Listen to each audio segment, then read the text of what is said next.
नमस्कार दोस्तों, स्वागत करता हूं आप सभी लोगों का आप लोगों के अपने YouTube चैनल उत्तर पाठशाला में।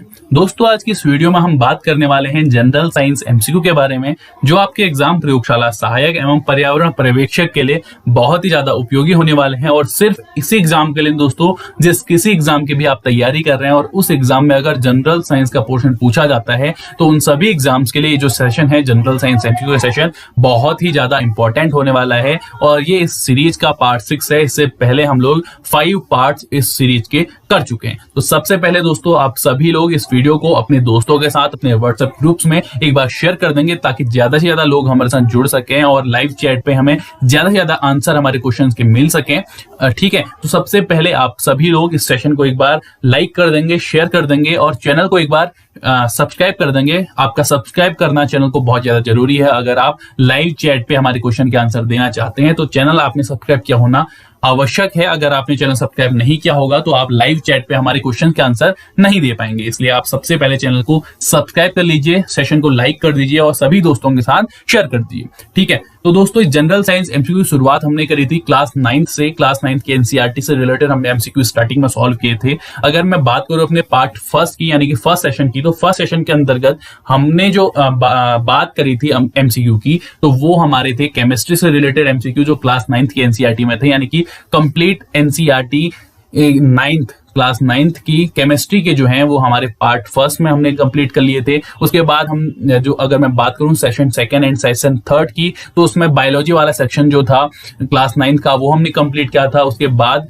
बात करूं मैं पार्ट 4 की, तो उसमें हमने क्लास 9 के जो फिजिक्स से रिलेटेड एमसीक्यू थे वो हमने क्लास 9 के कंप्लीट सॉल्व कर लिए थे। उसके बाद हमने शिफ्ट किया था अपने क्लास 10th के एनसीईआरटी में, जो हमारा पिछला सेशन था उसी में हमने शिफ्ट किया हुआ था। तो उसमें हमने जो सॉल्व किए थे क्लास 10th के स्टार्टिंग के unit first and unit second, ये 2 चैप्टर्स से रिलेटेड जो हमारे एमसीक्यू थे वो हमने सॉल्व किए थे। और अगर मैं बात करूं आज के सेशन की, यानी कि पार्ट 6 की, तो इसमें हम लोग आज बात करेंगे क्लास 10th एनसीईआरटी के unit 3rd, unit 4th, unit 5th के जो हमारे ये चैप्टर्स हैं, इनके बारे में, जो इनसे एमसीक्यू हमारे बन सकते हैं उसके बारे में। तो आज के सेशन में जो आपके क्वेश्चन देखने के लिए मिलेंगे वो आपको केमिस्ट्री रिलेटेड क्वेश्चन आपको देखने के लिए मिलेंगे। और इस सेशन में हम जो हमारी क्लास 10th की जो केमिस्ट्री है उसे कंप्लीट कर लेंगे। ठीक है, तो क्लास 10th की जो हमारी केमिस्ट्री है वो आज के सेशन में कंप्लीट हो जाएगी। इसके बाद हम बायोलॉजी वाले सेक्शन में अगले सेशन में बात करेंगे। जो बायोलॉजी रिलेटेड क्लास 10th के जो क्वेश्चन होंगे वो हम आपके लिए अगले सेशन में लेके आएंगे। और आज के सेशन में केमिस्ट्री हमारी क्लास 10th की कंप्लीट हो जाएगी। ठीक है, तो आई होप आप सभी लोगों ने वीडियो को लाइक कर दिया होगा और अपने सभी दोस्तों के साथ शेयर कर दिया होगा। और अगर मैं बात करूं आज के सेशन की, तो आज के सेशन की मैं आपको बता चुका हूं कि unit 3rd, unit 4th and unit 5th of class 10th से रिलेटेड एमसीक्यू हम आज के यह सेशन में करेंगे। और अगर बात करूं इस सेशन के जो क्वेश्चन टाइप है उसके बारे में, तो जो पहले से लोग हमारे साथ जुड़े हुए हैं तो क्वेश्चन का टाइप पता है। अगर जो नए जुड़े हैं उन लोगों के लिए बता दूं कि इस सीरीज के अंदर इस सेशन के अंदर आपको 2 टाइप के क्वेश्चन आपको देखने के लिए मिलेंगे। फर्स्ट टाइप क्वेश्चन होता है हमारे स्टेटमेंट बेस्ड क्वेश्चन, जो हम इसलिए रखते हैं क्योंकि हम सभी लोग एग्जाम की तैयारी कर रहे हैं और एग्जाम्स की तैयारी के लिए हम कॉन्सेप्ट को पढ़ तो लेते हैं, लेकिन हमारे माइंड में उस कॉन्सेप्ट के प्रति क्लियरिटी नहीं रहती है। तो माइंड में कॉन्सेप्ट की क्लियरिटी होना बहुत ज्यादा जरूरी है। तो कॉन्सेप्ट क्लियरिटी के लिए हम लोग जो हमारे स्टेटमेंट बेस्ड क्वेश्चन है वो अपने सेशन में रखते हैं। और दो हमारे सेकंड टाइप के क्वेश्चन हमारे सेशन में होते हैं वो होते हैं डायरेक्ट क्वेश्चन, यानी कि जैसे क्वेश्चन आपको एग्जाम हॉल में देखने के लिए मिलते हैं सेम उसी प्रकार के क्वेश्चन आपको सेशन के अंतर्गत भी देखने के लिए मिलते हैं, ताकि आपके कॉन्सेप्ट में भी क्लियरिटी आती रहे और आप कहीं ना कहीं एक एग्जाम की प्रिपरेशन भी आपकी चलती रहे। ठीक है, तो इन दोनों उद्देश्यों के साथ हम 2 टाइप के क्वेश्चंस को अपने सेशन के अंतर्गत रखते हैं। ये दोनों टाइप के क्वेश्चन आपको आज के सेशन में भी देखने के लिए मिलेंगे। और आज के सेशन में हम लोग कंप्लीट करेंगे अपनी general science NCERT class 10th का जो केमिस्ट्री वाला सेक्शन है वो हम आज के सेशन में कंप्लीट करेंगे। तो आई होप दोस्तों आप सभी लोग ने वीडियो शेयर किया था जिन लोगों के साथ वो हमारे साथ जुड़ चुके हैं। तो स्वागत करता हूं एक बार फिर से आप सभी लोगों का जनरल साइंस एमसीक्यू के आज के इस 6th सेशन में। तो स्टार्ट करते हैं आज का सेशन। आज का जो पहला क्वेश्चन है वो आप लोगों की स्क्रीन पर ये रहा। पहला क्वेश्चन है कि धातुओं के भौतिक गुणधर्म के संदर्भ में निम्नलिखित युग्मों में से कौन सा सही सुमेलित है।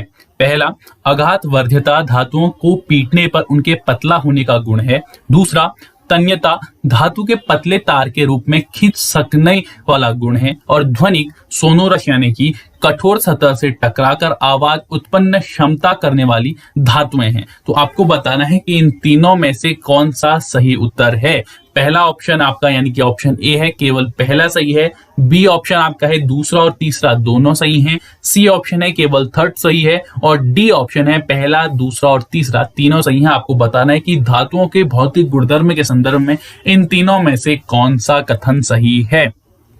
ठीक है, तो आप अपने आंसर जो है हमारा जनरल साइंस एमसीक्यू का सेशन है उसके लाइव चैट बॉक्स में देने स्टार्ट करेंगे। क्वेश्चन नंबर फर्स्ट के लिए धातुओं के भौतिक गुणधर्म के संदर्भ में इन तीनों में से कौन सा सही है। ऑप्शन नंबर ए केवल एक, ऑप्शन नंबर बी केवल 2 और 3, ऑप्शन नंबर सी केवल 3 और ऑप्शन नंबर डी पहला, दूसरा और तीसरा यानी कि तीनों सही हैं।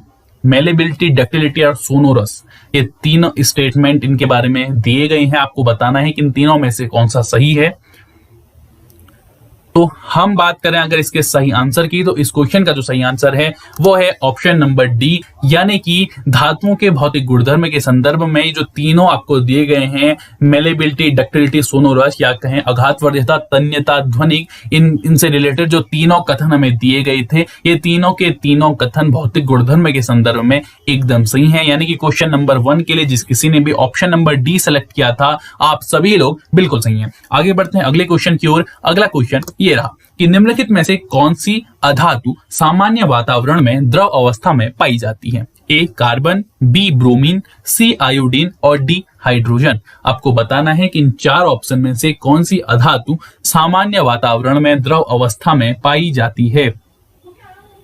ठीक है, सामान्य अवस्था में इनमें से कौन सी अधातु द्रव अवस्था में पाई जाती है। क्वेश्चन नंबर 2 के लिए 4 ऑप्शन आप लोगों के पास हैं। लाइव चैट बॉक्स में आप लोग इसका आंसर हमें देंगे कि निम्नलिखित में से कौन सी अधातु सामान्य वातावरण में द्रव अवस्था में पाई जाती है। कार्बन, ब्रोमीन, आयोडीन या हाइड्रोजन। ए, बी, सी और डी। क्वेश्चन नंबर 2 का आंसर आप लोग लाइव चैट बॉक्स में देंगे। 4 ऑप्शन आपके पास हैं, कार्बन, ब्रोमीन, आयोडीन और हाइड्रोजन। आपको बताना है कि इनमें से कौन सी अधातु सामान्य वातावरण में द्रव अवस्था में पाई जाएगी। ठीक है, तो हम बढ़ रहे हैं इसके सही आंसर की ओर और इस क्वेश्चन का जो सही आंसर है वो है ऑप्शन नंबर बी, यानी कि ब्रोमीन जो है वो सामान्य वातावरण में द्रव अवस्था में पाई जाएगी। अगर आप ऑप्शन की ओर देखेंगे तो जो 4 ऑप्शन आपको देखने के लिए मिल रहे हैं, कार्बन है, ब्रोमीन है, आयोडीन है, हाइड्रोजन है, ये सभी क्या है अधातुओं के कुछ उदाहरण हैं। लेकिन इनमें से ब्रोमीन एक ऐसी अधातु है जो सामान्य वातावरण में द्रव अवस्था में पाई जाती है। इसके अतिरिक्त क्या है कि अन्य सभी अधातुएं या तो ठोस या फिर गैस अवस्था में पाई जाती हैं। इसलिए क्वेश्चन नंबर 2 के लिए ऑप्शन नंबर बी ब्रोमीन सही आंसर होगा। जिस किसी ने भी ऑप्शन नंबर बी सेलेक्ट किया था, आप सभी लोग बिल्कुल सही हैं। आगे बढ़ते हैं अगले क्वेश्चन की ओर। अगला क्वेश्चन ये रहा कि धातुओं के संदर्भ में निम्नलिखित कथनों में से कौन सा कथन सही है। पहला कथन, मरकरी को छोड़कर अन्य सभी धातुएं कमरे के तापमान पर ठोस अवस्था में पाई जाती हैं। दूसरा कथन, क्षारीय धातु इतनी मुलायम होती है कि उन्हें चाकू से भी काटा जा सकता है। तो आपको बताना है कि इन दोनों कथनों में से कौन सा कथन सही है। आपका ए ऑप्शन है केवल पहला कथन सही है, बी ऑप्शन है केवल दूसरा कथन सही है, सी ऑप्शन है पहला और दूसरा दोनों कथन सही है और डी ऑप्शन है न तो पहला कथन सही है और न ही दूसरा कथन सही है। क्वेश्चन नंबर 3 के लिए आप लोग अपने आंसर हमारे लाइव चैट बॉक्स में कमेंट करके हमें बताएंगे और आप लोग जो आंसर दे रहे हैं उसके आगे आप क्वेश्चन नंबर भी जरूर लिखेंगे। आप लोग जो भी ऑप्शन आपका है वो आप अगर लिख रहे हैं तो उसके आगे आप लोग जो क्वेश्चन नंबर है वो भी आप लोग जरूर लिखें। तो क्वेश्चन नंबर 3 में आपको बताना है कि धातुओं के संदर्भ में कौन सा कथन सही है। पहला और दूसरा दोनों या पहला और दूसरा दोनों नहीं। ठीक है, धातुओं के संदर्भ में कौन सा कथन आपका सही है। ठीक है, पहला या दूसरा। तो अगर मैं बात करूं इस क्वेश्चन के सही आंसर की, तो इस क्वेश्चन का जो सही आंसर है वो है ऑप्शन नंबर सी, यानी कि जो पहला और दूसरा दोनों कथन हमें दिए गए हैं बिल्कुल सही हैं। यानी कि मरकरी को छोड़कर अन्य सभी धातुएं कमरे के तापमान पर ठोस अवस्था में पाई जाती हैं। ये बिल्कुल सही है क्योंकि मरकरी एक ऐसा एक्सेप्शन होता है और मरकरी ही कमरे के तापमान पर द्रव अवस्था में पाई जाती है। यानी कि पहला कथन बिल्कुल सही है। दूसरे कथन की बात करूं तो क्षारीय धातु इतनी मुलायम होती है कि उन्हें चाकू से काटा जा सकता है। तो ये भी आपका बिल्कुल सही स्टेटमेंट है। यानी कि पहला और दूसरा दोनों स्टेटमेंट हमारे बिल्कुल सही है। आगे बढ़ते हैं अगले क्वेश्चन की ओर। अगला क्वेश्चन ये रहा कि अधातुओं के संदर्भ में इन निम्नलिखित कथनों में से कौन सा कथन सही नहीं है। ठीक है, आपको बताना है कि अधातुओं के संदर्भ में इन तीन कथनों में से कौन सा कथन सही नहीं है। पहला कथन, आयोडीन अधातुओं के सामान्य भौतिक गुण के विपरीत चमकीली होती है। दूसरा, हीरा कार्बन का एक अपरूप है जो सबसे कठोर प्राकृतिक पदार्थ है। और तीसरा, ग्रेफाइट एकमात्र ऐसी अधातु है जो विद्युत की कुचालक है। तो आपको बताना है कि इन तीन अधातुओं से रिलेटेड जो स्टेटमेंट है इनमें से कौन सा स्टेटमेंट गलत है। आपके ऑप्शन है ए ऑप्शन केवल 1 और 2, बी ऑप्शन केवल 2, ऑप्शन नंबर सी केवल 3, ऑप्शन नंबर डी 1, 2 और 3। तो आपको अधातुओं के संदर्भ में कौन सा कथन इन तीन में से गलत है आपको बताना है। ए ऑप्शन पहला और दूसरा गलत है, बी ऑप्शन केवल दूसरा गलत है, सी ऑप्शन केवल तीसरा गलत है और डी ऑप्शन पहला दूसरा तीसरा यानी कि तीनों स्टेटमेंट गलत हैं। ये ऑप्शन नंबर डी के अकॉर्डिंग है। तो अधातुओं के संदर्भ में कौन सा कथन सही नहीं है।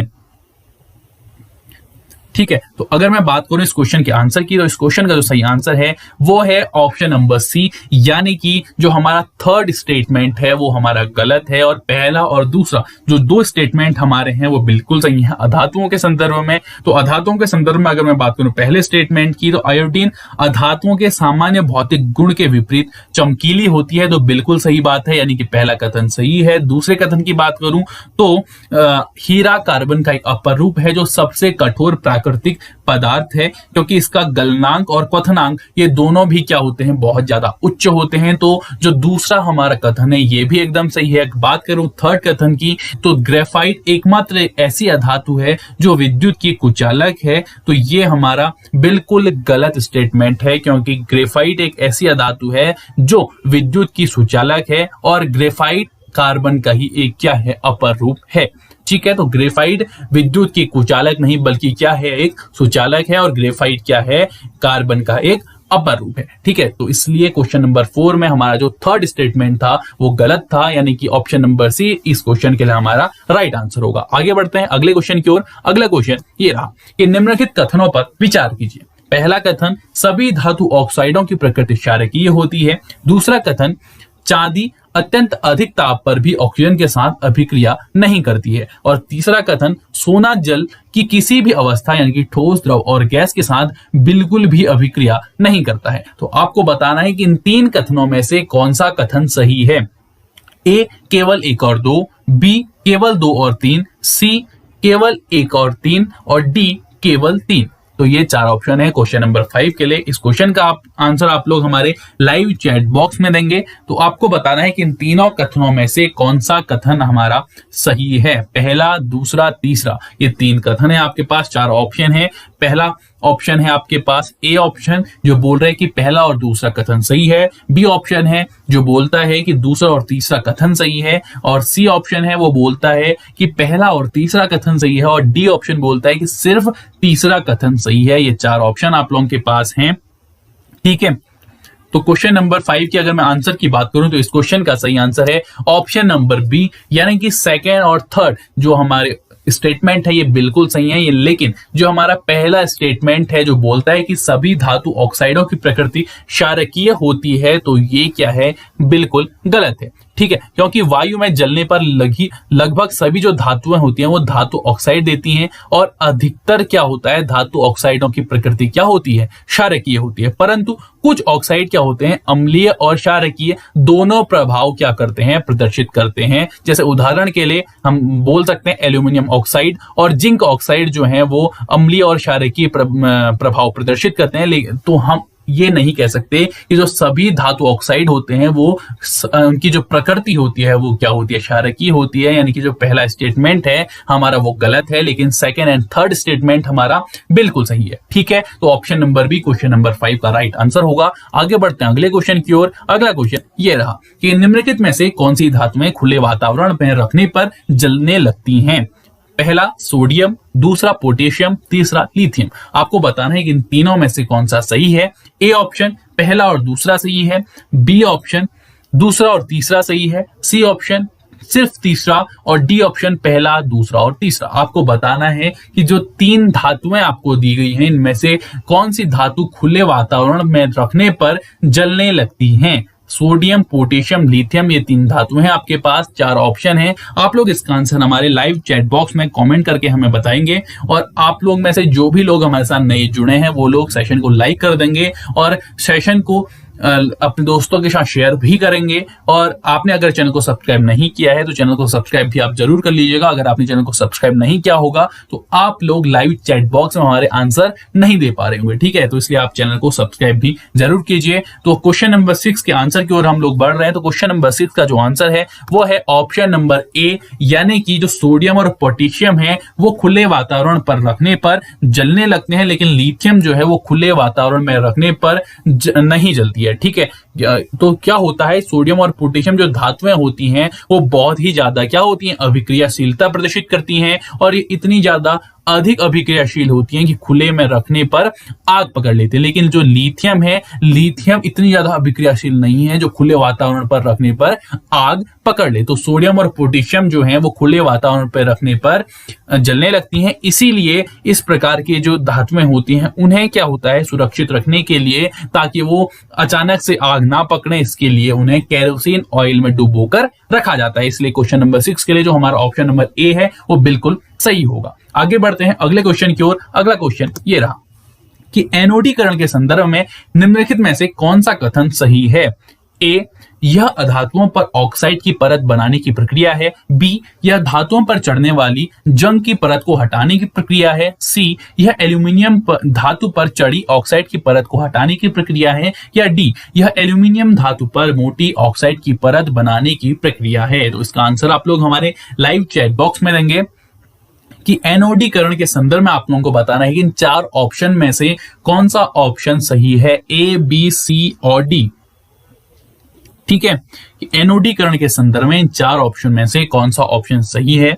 और आपको इस सेशन की जो पीडीएफ है हमारे टेलीग्राम ग्रुप और व्हाट्सएप ग्रुप में देखने के लिए मिल जाएगी। दोनों के लिंक आपको हमारे डिस्क्रिप्शन बॉक्स में दिए गए हैं। आप वहां जाके हमारे इस सेशन की पीडीएफ जैसे ही ये सेशन कंप्लीट होता है उसके बाद आप लोग ले सकते हैं, ठीक है।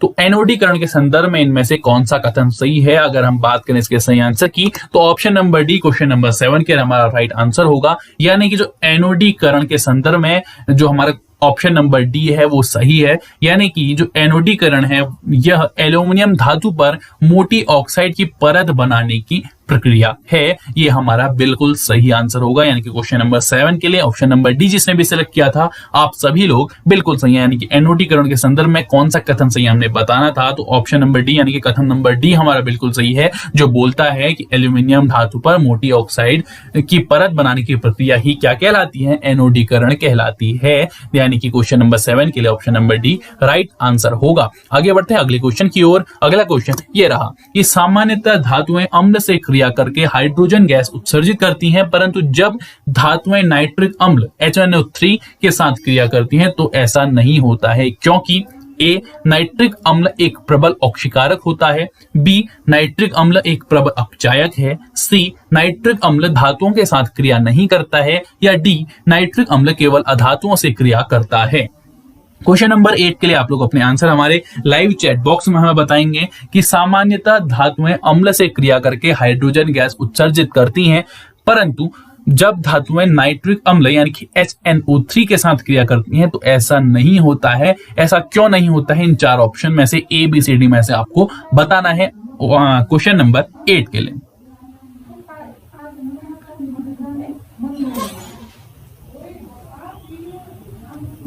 ठीक है, तो अगर मैं बात करूं इस क्वेश्चन के सही आंसर की, तो इस क्वेश्चन का जो सही आंसर है वो है ऑप्शन नंबर ए, जो बोलता है कि नाइट्रिक अम्ल एक प्रबल ऑक्सीकारक होता है जिसके कारण से ऐसा नहीं होता है। ठीक है, तो क्वेश्चन नंबर 8 के लिए हमारा ऑप्शन नंबर ए बिल्कुल सही होगा। यानी कि होता क्या है, सामान्यतः धातुएं अम्ल से क्रिया करके हाइड्रोजन गैस क्या करती हैं, उत्सर्जित करती हैं, लेकिन जब वो धातुएं नाइट्रिक अम्ल यानी कि HNO3 के साथ क्रिया करती हैं तो ऐसा नहीं होता है। ऐसा क्यों नहीं होता है, क्योंकि नाइट्रिक अम्ल एक प्रबल ऑक्सीकारक होता है जो उत्पन्न हाइड्रोजन को ऑक्सीकृत करके किस में बदल देता है, वो उसे ऑक्सीकृत करके जल में बदल देता है और स्वयं नाइट्रोजन के किसी oxide like N2O, NO, NO2 में अपचयित हो जाता है। इसीलिए क्या है, ऑप्शन नंबर ए हमारा जो बोलता है नाइट्रिक अम्ल एक प्रबल ऑक्सीकारक है, ये क्वेश्चन नंबर 8 के लिए हमारा राइट आंसर है। ठीक है, आगे बढ़ते हैं अगले क्वेश्चन की ओर। अगला क्वेश्चन ये रहा कि एक्वा रेजिया के संदर्भ में निम्नलिखित कथनों पर विचार कीजिए।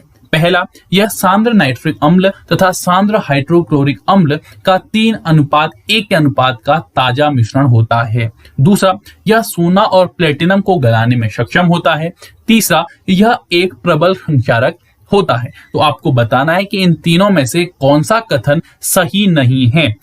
ए ऑप्शन केवल पहला कथन, बी ऑप्शन केवल दूसरा और तीसरा कथन, सी ऑप्शन केवल तीसरा कथन और डी ऑप्शन पहला, दूसरा और तीसरा कथन। ध्यान रखिएगा कि इसमें से आपको बताना है कि एक्वा रेजिया के संदर्भ में कौन सा कथन सही नहीं है।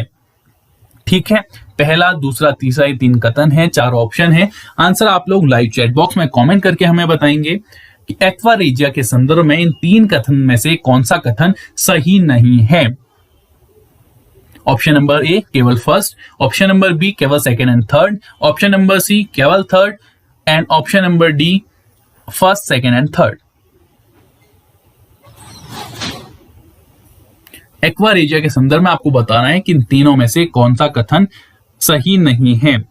ठीक है, तो इस क्वेश्चन के अगर मैं राइट आंसर की बात करूं तो इस क्वेश्चन का राइट आंसर है ऑप्शन नंबर ए, यानी कि जो हमारा पहला स्टेटमेंट है वो एक्वा रेजिया के संदर्भ में सही नहीं है, बाकी सेकेंड एंड थर्ड स्टेटमेंट हमारा बिल्कुल सही है। ठीक है, अगर मैं बात करूं पहले स्टेटमेंट की कि यह सांद्र नाइट्रिक अम्ल तथा सांद्र हाइड्रोक्लोरिक अम्ल का 3:1 के अनुपात का ताजा मिश्रण होता है, तो आप में से बहुत से लोगों को जो हमारा स्टेटमेंट नंबर फर्स्ट था ये सही लग रहा होगा, क्योंकि इसमें जो है जो नाइट्रिक अम्ल और सांद्र हाइड्रोक्लोरिक अम्ल है इनकी जो वर्ड पोजीशन है इन्हें ट्रांसफर कर दिया गया है, यानी कि जहां पर हमारा हाइड्रोक्लोरिक अम्ल होना चाहिए था वहां पे हमने नाइट्रिक अम्ल लिखा है, और जहां पे हमारा नाइट्रिक अम्ल होना चाहिए था वहां पे हमने क्या लिखा है, हाइड्रोक्लोरिक अम्ल लिखा है। लेकिन अगर मैं सीधे शब्दों में बात करूं तो जो एक्वा रेजिया होता है वो होता है सांद्र हाइड्रोक्लोरिक अम्ल और नाइट्रिक अम्ल का 3:1 का अनुपात का ताजा मिश्रण, जिसमें जो सांद्र हाइड्रोक्लोरिक अम्ल होती है उसकी मात्रा 3 होती है और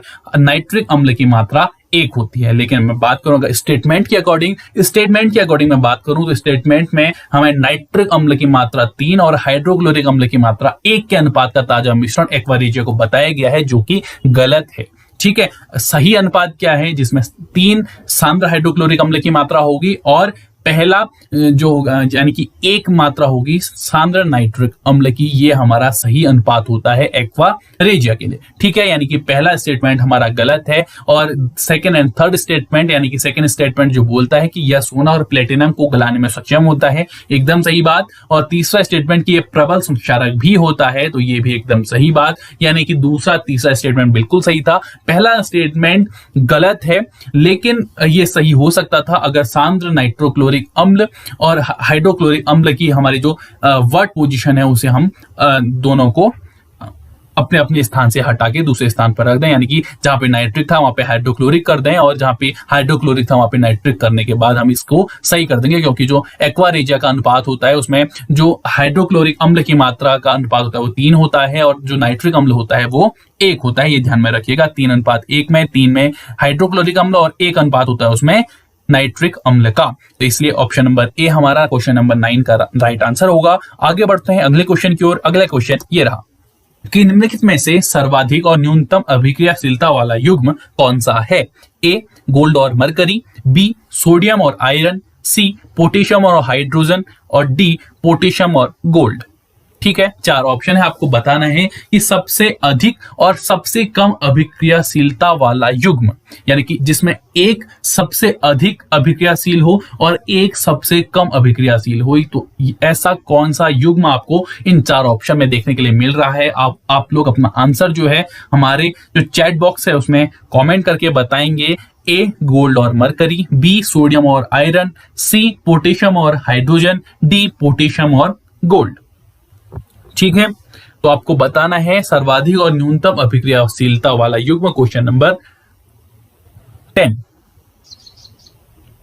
ठीक है, तो सबसे अधिक और सबसे कम अभिक्रियाशीलता वाला युग्म इन 4 ऑप्शनों में से जो होगा राइट आंसर होगा ऑप्शन नंबर डी, यानी कि option number D question number 10 के लिए हमारा बिल्कुल सही आंसर होगा। क्योंकि जो पोटेशियम और गोल्ड है इसमें से जो हमारा पोटेशियम होता है वो सबसे अधिक अभिक्रियाशील होता है और जो गोल्ड होता है वो सबसे कम अभिक्रियाशील होता है। और हमने ऐसा ही कोई युग्म इन चार ऑप्शन में से बताना था, तो हमें पोटेशियम और गोल्ड हमें देखने के लिए मिला ऑप्शन नंबर डी में देखने के लिए मिला। इसीलिए क्या है, option number D question number 10 का राइट आंसर है। समझ में आ गई बात। आगे बात करते हैं अगले क्वेश्चन की। अगला क्वेश्चन ये रहा कि संक्षारण के संदर्भ में निम्नलिखित कथनों पर विचार कीजिए। पहला, कुछ दिन वायु में खुला छोड़ देने पर सिल्वर पर पड़ने वाली काली परत सिल्वर सल्फाइड के बनने के कारण होती है। दूसरा कथन, वायु में खुला रखने पर कॉपर पर चढ़ने वाली हरी परत कॉपर कार्बोनेट के बनने के कारण होती है। तो आपको बताना है कि इन दोनों कथनों में से संक्षारण के संदर्भ में कौन सा कथन सही है। ए ऑप्शन केवल पहला कथन सही है, बी ऑप्शन केवल दूसरा कथन सही है, सी ऑप्शन पहला और दूसरा दोनों कथन सही है और डी ऑप्शन न तो पहला कथन सही है न ही दूसरा कथन सही है। क्वेश्चन नंबर 11 का आंसर आप लोग हमारे लाइव चैट बॉक्स में हमें कमेंट करके बताएंगे कि संक्षारण के संदर्भ में इन दोनों कथनों में से कौन सा कथन हमारा सही है।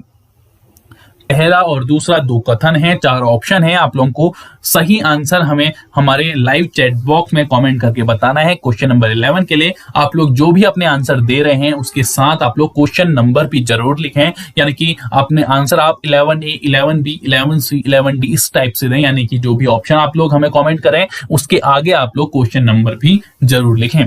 ठीक है, तो संक्षारण के संदर्भ में इन कथनों पर विचार कीजिए। आपको बताना है कि इन दोनों कथनों में से कौन सा कथन सही है। हम बढ़े इसके आंसर की ओर, तो इस क्वेश्चन का जो सही आंसर होगा वो है ऑप्शन नंबर सी, यानी कि पहला और दूसरा जो दोनों कथन हमें दिए गए हैं संक्षारण के संदर्भ में बिल्कुल सही है। यानी कि कुछ दिन वायु में खुला छोड़ देने पर सिल्वर पर पड़ने वाली काली परत सिल्वर सल्फाइड के बनने के कारण होती है, बिल्कुल सही बात है। और दूसरा कथन कि वायु में खुला रखने पर कॉपर पर चढ़ने वाली हरी परत कॉपर कार्बोनेट के बनने के कारण होती है, तो ये भी कथन हमारा बिल्कुल सही है। यानी कि ऑप्शन नंबर सी हमारा क्वेश्चन नंबर 11 का राइट आंसर होगा। आगे बढ़ते हैं अगले क्वेश्चन की ओर। अगला क्वेश्चन ये रहा कि लोहे एवं इस्पात को जंग से बचाने के लिए उस पर निम्नलिखित में से किसकी परत चढ़ाई जाती है।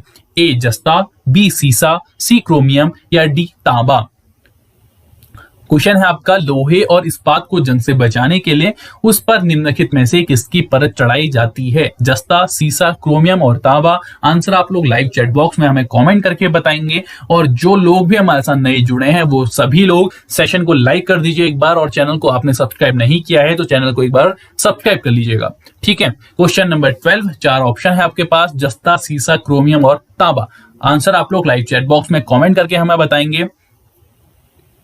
ठीक है, लोहे और इस्पात को जंग से बचाने के लिए निम्नलिखित में से किसकी परत चढ़ाई जाती है। बात करें इसके सही आंसर की तो ऑप्शन नंबर ए इसका सही आंसर होगा, यानी कि लोहे एवं इस्पात को जंग से बचाने के लिए जस्ते की उसमें परत चढ़ाई जाती है। इसीलिए क्वेश्चन नंबर 12 के लिए ए ऑप्शन जिस किसी ने भी सिलेक्ट किया था आप सभी लोग बिल्कुल सही हैं। आगे बढ़ते हैं अगले क्वेश्चन की ओर। अगला क्वेश्चन ये रहा कि लोह और इस्पात के संदर्भ में निम्नलिखित कथनों पर विचार कीजिए। पहला कथन, शुद्ध लोहा अत्यंत नर्म होता है। दूसरा, स्टेनलेस इस्पात प्राप्त करने के लिए लोहे में निकेल और क्रोमियम मिलाया जाता है। तीसरा, स्टेनलेस इस्पात कठोर होता है और उसमें जंग नहीं लगती है। तो ये तीन स्टेटमेंट आपके पास हैं, आपको बताना है इनमें से कौन सा सही है। ए ऑप्शन आपका है केवल पहला और दूसरा सही है, बी ऑप्शन है केवल दूसरा और तीसरा सही है, सी ऑप्शन है केवल पहला और तीसरा सही है, और डी ऑप्शन आपके पास है पहला, दूसरा और तीसरा तीनों सही हैं। तो आपको बताना है लोह और इस्पात के संदर्भ में इन तीन कथनों में से कौन सा कथन सही है। क्वेश्चन नंबर 13 का आंसर आप लोग हमारे लाइव चैट बॉक्स में कमेंट करके हमें बताएंगे कि इन तीन कथनों में से कौन सा कथन सही है। चार ऑप्शन आप लोगों के पास हैं, ए ऑप्शन केवल पहला और दूसरा, बी ऑप्शन केवल दूसरा और तीसरा, सी ऑप्शन केवल पहला और तीसरा, या डी ऑप्शन पहला, दूसरा और तीसरा। लोह और इस्पात के संदर्भ में आप लोग बताएंगे कि इनमें से कौन सा सही है। तो हम लोग बढ़ रहे हैं इसके सही आंसर की ओर, और इस क्वेश्चन का जो सही आंसर है वो है ऑप्शन नंबर डी, यानी कि लोह और इस्पात के संदर्भ में जो हमें तीन कथन दिए गए थे ये तीनों कथन हमारे बिल्कुल सही हैं। यानी कि पहला कथन शुद्ध लोहा अत्यंत नर्म होता है, बिल्कुल सही बात। दूसरा कथन स्टेनलेस इस्पात प्राप्त करने के लिए लोहे में निकेल और क्रोमियम मिलाया जाता है, यह भी हमारा बिल्कुल सही है। तीसरा कथन कि स्टेनलेस इस्पात कठोर होता है और उसमें जंग नहीं लगती है, तो ये कथन भी हमारा बिल्कुल सही है। यानी कि क्वेश्चन नंबर 13 के लिए अगर आप में से जिसने भी ऑप्शन नंबर डी सेलेक्ट किया था, आप सभी लोग बिल्कुल सही हैं। बहुत बढ़िया, आगे बढ़ते हैं अगले क्वेश्चन की ओर। अगला क्वेश्चन ये रहा कि सोने के संदर्भ में निम्नलिखित कथनों पर विचार कीजिए। पहला कथन, शुद्ध सोना 24 कैरेट होता है। दूसरा कथन, शुद्ध सोने को कठोर बनाने के लिए चांदी या तांबा मिलाया जाता है। और तीसरा कथन, भारत में सामान्यतः आभूषण बनाने के लिए 22 कैरेट सोने का उपयोग होता है। तो आपको बताना है तीन कथनों में से कौन सा कथन सही है। ए ऑप्शन है केवल पहला और दूसरा, बी ऑप्शन है आपका केवल दूसरा, सी ऑप्शन है आपका केवल तीसरा, और डी ऑप्शन है आपका पहला, दूसरा और तीसरा। क्वेश्चन नंबर 14 का आंसर आप लोग हमारे लाइव चैट बॉक्स में कॉमेंट करके हमें बताएंगे। क्वेश्चन नंबर 14 में आप लोगों को बताना है कि सोने के संदर्भ में जो तीन कथन हमें दिए गए हैं, इनमें से जो कौन सा कथन हमारा सही है। ए ऑप्शन केवल पहला और दूसरा, बी ऑप्शन केवल दूसरा, सी ऑप्शन केवल तीसरा, और डी ऑप्शन पहला, दूसरा और तीसरा। ठीक है, क्वेश्चन नंबर 14 अगर हम बढ़े इसके सही आंसर की ओर, और इस क्वेश्चन का जो सही आंसर है वो है ऑप्शन नंबर डी, यानी कि पहला, दूसरा, तीसरा जो तीनों स्टेटमेंट है हमारे सोने के संदर्भ में, ये तीनों के तीनों एकदम सही हैं। तो ऑप्शन नंबर डी हमारा क्वेश्चन नंबर 14 के लिए हमारा राइट आंसर होगा। आगे बढ़ते हैं अगले क्वेश्चन की ओर। अगला क्वेश्चन ये रहा कि अधातुओं के संदर्भ में निम्नलिखित कथनों पर विचार कीजिए। पहला, धातुओं के विपरीत ये न तो अघातवर्ध्य है और न ही तन्य है। दूसरा, ग्रेफाइट के अतिरिक्त सभी अधातुएं ऊष्मा और विद्युत की कुचालक होती हैं। और तीसरा, ये तनु अम्लों में उपस्थित हाइड्रोजन के साथ अभिक्रिया करके हाइड्रो ऑक्साइड बनाती हैं। तो आपको बताना है कि इन तीन कथन में से अधातुओं के संदर्भ में कौन सा कथन सही है। ए ऑप्शन केवल पहला और दूसरा, बी ऑप्शन केवल दूसरा, सी ऑप्शन केवल तीसरा, या डी ऑप्शन पहला, दूसरा और तीसरा। ठीक है, अधातुओं के संदर्भ में इन तीन कथन में से कौन सा कथन सही है। तीन कथन है आपके पास, पहला, दूसरा, तीसरा और चार ऑप्शन है। आप लोगों को सही आंसर हमारे लाइव चैट बॉक्स में कमेंट करके हमें बताना है, ए, बी, सी और डी। क्वेश्चन नंबर 15, तो हम बढ़ रहे हैं क्वेश्चन नंबर 15 के राइट आंसर की ओर, और क्वेश्चन नंबर 15 का जो राइट आंसर है वो है ऑप्शन नंबर डी, यानी कि अधातुओं के संदर्भ में पहला कथन धातुओं के विपरीत ये न तो अघातवर्ध्य है और न ही तन्य, बिल्कुल सही बात। दूसरा कथन, ग्रेफाइट के अतिरिक्त सभी अधातुएं ऊष्मा और विद्युत की कुचालक होती हैं, ये भी सही बात। और तीसरा, ये तनु अम्लों में उपस्थित हाइड्रोजन के साथ अभिक्रिया करके हाइड्रोजन बनाती हैं, हाइड्रोक्साइड बनाती हैं, ये भी हमारा बिल्कुल सही स्टेटमेंट है। यानी कि क्वेश्चन नंबर 15 के लिए ऑप्शन नंबर डी हमारा बिल्कुल सही है। तो जिस किसी ने भी ऑप्शन नंबर डी चूज किया था, आप सभी लोग बिल्कुल सही हैं। आगे बढ़ते हैं अगले क्वेश्चन की ओर। अगला क्वेश्चन ये रहा कि सहसंयोजी आबंधों यानी कि कोवैलेंट बॉन्ड्स के संदर्भ में निम्नलिखित कथनों में से कौन सा कथन सही नहीं है। पहला, यह आबंध दो परमाणुओं के बीच इलेक्ट्रॉन के एक युग्म की साझेदारी से बनते हैं। दूसरा, इस आबंध वाले अणुओं में भीतर से तो दुर्बल आबंध यानी कि वीक बॉन्ड होता है, लेकिन इनका अंतर अणुक बल यानी कि इंटरमोलिकुलर फोर्स बहुत अधिक होता है। और तीसरा कथन, सामान्यतः ऐसे सहसंयोजी यौगिक विद्युत के कुचालक होते हैं। तो आपको बताना है कोवेलेंट बॉन्ड्स के लिए इन तीन कथनों में से कौन सा कथन सही नहीं है। ए ऑप्शन केवल पहला और दूसरा, बी ऑप्शन केवल दूसरा, सी ऑप्शन पहला और तीसरा, और डी ऑप्शन पहला, दूसरा और तीसरा। तो कोवेलेंट बॉन्ड्स के संदर्भ में इन तीन कथन में से कौन सा कथन सही नहीं है। कोवेलेंट बॉन्ड्स के संदर्भ में इन तीनों कथन में से कौन सा कथन सही नहीं है। चार ऑप्शन है आप लोगों के पास। लाइव चैट बॉक्स में आप लोग अपना जो राइट आंसर है हमें कमेंट करके बताएंगे। क्वेश्चन नंबर 16, कोवेलेंट बॉन्ड्स के लिए आपको बता रहे हैं कि कौन सा कथन सही नहीं है।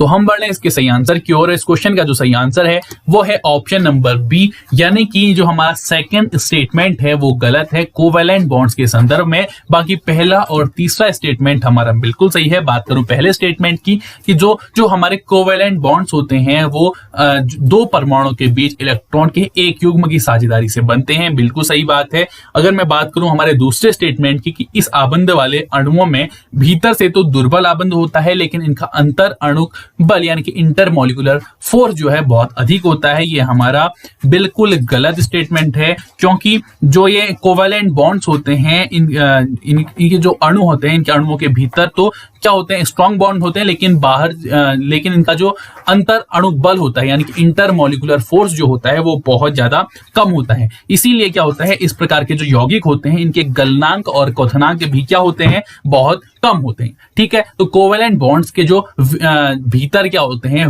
जो स्ट्रॉन्ग बॉन्ड होते हैं और इनका इंटरमॉलिक्यूलर फोर्स क्या होता है, बहुत कम होता है और इन यौगिकों का गलनांक और क्वथनांक भी बहुत ज्यादा कम होता है। और बात करूं तीसरे स्टेटमेंट की जो सही है, सामान्यतः ऐसे सहसंयोजी यौगिक विद्युत के कुचालक होते हैं, तो ये स्टेटमेंट भी हमारा सही है। तो क्वेश्चन नंबर 16 के लिए ऑप्शन नंबर बी हमारा राइट आंसर होगा।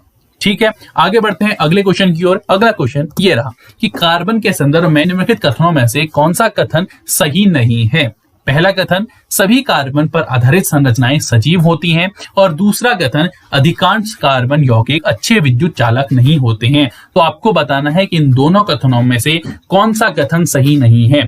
ए ऑप्शन केवल एक, बी ऑप्शन केवल दो, सी ऑप्शन एक और दो दोनों, और डी ऑप्शन न तो एक नहीं दो। तो क्वेश्चन नंबर 17 का आंसर आप लोग हमारे लाइव चैट बॉक्स में कमेंट करके हमें बताएंगे कि कार्बन के संदर्भ में कौन सा कथन सही है। ठीक है, कार्बन के संदर्भ में कौन सा कथन सही है आप लोगों को बताना है। पहला और दूसरा ये दो कथन है। ए ऑप्शन पहला कथन सही है, बी ऑप्शन दूसरा कथन सही है, सी ऑप्शन पहला और दूसरा दोनों कथन सही है, या डी ऑप्शन ना तो पहला कथन सही है नहीं दूसरा कथन सही है। ठीक है, तो क्वेश्चन नंबर 17 के आंसर की ओर हम लोग बढ़ रहे हैं। तो क्वेश्चन नंबर 17 का जो सही आंसर है वो है ऑप्शन नंबर बी, यानी कि जो हमारा दूसरा स्टेटमेंट है वो हमारा बिल्कुल सही है। लेकिन पहला स्टेटमेंट जो बोलता है सभी कार्बन पर आधारित संरचनाएं सजीव होती हैं, ये बिल्कुल गलत है। क्यों गलत है? क्योंकि सभी सजीव संरचनाएं कार्बन पर आधारित होती हैं, परंतु सभी कार्बन पर आधारित संरचनाएं सजीव नहीं होती हैं। ठीक है, यह ध्यान में रखना कि जो कार्बन पर आधारित सभी संरचनाएं सजीव नहीं होती हैं, ये हमारा स्टेटमेंट बिल्कुल गलत है। ऐसा पहले माना जाता था कि सभी कार्बन पर आधारित संरचनाएं क्या होती हैं, संरचनाओं को संश्लेषण के लिए एक जीवित शक्ति की आवश्यकता होती है। लेकिन जब 1828 में फ्रेडरिक वोहलर जो थे, उन्होंने अमोनियम साइनेट से यूरिया बनाकर इस जो ये कथन थी, ये जो मेंटेलिटी थी, इसे गलत साबित कर दिया था। यानी कि जो सभी कार्बन होती हैं वो उनके सभी कार्बन पर आधारित संरचनाएं सजीव नहीं होती हैं, ये हमारा बिल्कुल गलत स्टेटमेंट होगा। और सेकंड स्टेटमेंट, अधिकांश कार्बन यौगिक अच्छे विद्युत चालक नहीं होते हैं, तो ये हमारा बिल्कुल सही स्टेटमेंट है। क्योंकि इन यौगिकों के जो बॉन्ड होते हैं वो किसी भी आयन की उत्पत्ति इनसे नहीं होती है, इसीलिए ये जो विद्युत के अच्छे चालक नहीं होते हैं। यानी कि स्टेटमेंट सेकंड हमारा राइट आंसर है। ठीक है, आगे बढ़ते हैं अगले क्वेश्चन की ओर। अगला क्वेश्चन ये रहा कि कार्बन द्वारा उत्कृष्ट गैस विन्यास यानी कि नोबल गैस कॉन्फ़िगरेशन को प्राप्त करने के लिए सही उत्तर चुनिए। पहला, यह 4 इलेक्ट्रॉन प्राप्त कर C4 ऋणायन बनाकर उत्कृष्ट गैस विन्यास प्राप्त कर सकता है, लेकिन 6 प्रोटॉन वाले नाभिक के लिए 10 इलेक्ट्रॉन अर्थात 4 अतिरिक्त इलेक्ट्रॉन धारण करना कठिन हो सकता है। दूसरा, यह 4 इलेक्ट्रॉनों का त्याग कर C4+ यानी कि धनायन बनाकर उत्कृष्ट गैस विन्यास प्राप्त कर सकता है, लेकिन 6 प्रोटॉन वाले नाभिक में केवल 2 इलेक्ट्रॉनों, 4 इलेक्ट्रॉनों के त्याग के बाद जो हमें 2 इलेक्ट्रॉनों का कार्बन धनायन बनाने के लिए बहुत अधिक ऊर्जा की आवश्यकता होगी। तो आपको बताना है कि नोबल गैस कॉन्फ़िगरेशन को प्राप्त करने के लिए इन दोनों कथनों में से कौन सा कथन हमारा सही होगा। ए केवल एक, बी केवल 2, सी पहला और दूसरा दोनों, और डी न तो पहला नहीं दूसरा। तो आपको बताना है कार्बन द्वारा उत्कृष्ट गैस विन्यास यानी कि नोबल गैस कॉन्फ़िगरेशन को प्राप्त करने के लिए इन दोनों जो हमारे कथन है इनमें से कौन सा कथन सही होगा। क्वेश्चन लंबा है इसलिए दोबारा पढ़ रहा हूं कि यह 4 इलेक्ट्रॉन प्राप्त कर C4 ऋणायन बनाकर उत्कृष्ट गैस विन्यास प्राप्त कर सकता है, लेकिन 6 प्रोटॉन वाले नाभिक के लिए 10 इलेक्ट्रॉन अर्थात 4 अतिरिक्त इलेक्ट्रॉन धारण करना इसके लिए कठिन हो सकता है। दूसरा, यह 4 इलेक्ट्रॉनों का त्याग कर C4 धनायन बनाकर उत्कृष्ट गैस विन्यास प्राप्त कर सकता है, लेकिन 6 प्रोटॉन वाले नाभिक में केवल 2 इलेक्ट्रॉनों जो 4 इलेक्ट्रॉनों के त्याग के बाद होंगे का कार्बन धनायन बनाने के लिए बहुत अधिक ऊर्जा की इसे आवश्यकता होगी। ये 2 हैं ऑप्शन है आपके पास, इनमें से कौन सा सही है आपको बताना है। A B C D 4 option है। ए ऑप्शन है केवल पहला, बी ऑप्शन है केवल दूसरा, सी ऑप्शन है पहला और दूसरा दोनों, और डी ऑप्शन है न तो पहला नहीं दूसरा। तो ये 4 ऑप्शन है। आप लोग इसका सही आंसर हमें लाइव चैट बॉक्स में कमेंट करके हमें बताएंगे।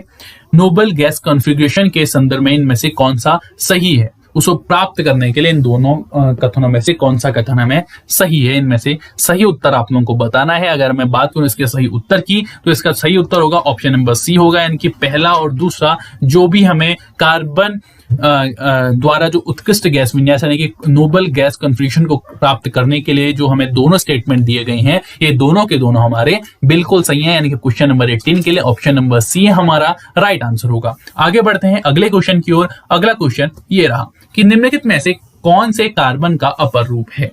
पहला हीरा, दूसरा ग्रेफाइट या तीसरा फुलेरिन। आप लोगों को बताना है कि इन तीनों में से कौन कार्बन का अपर रूप है।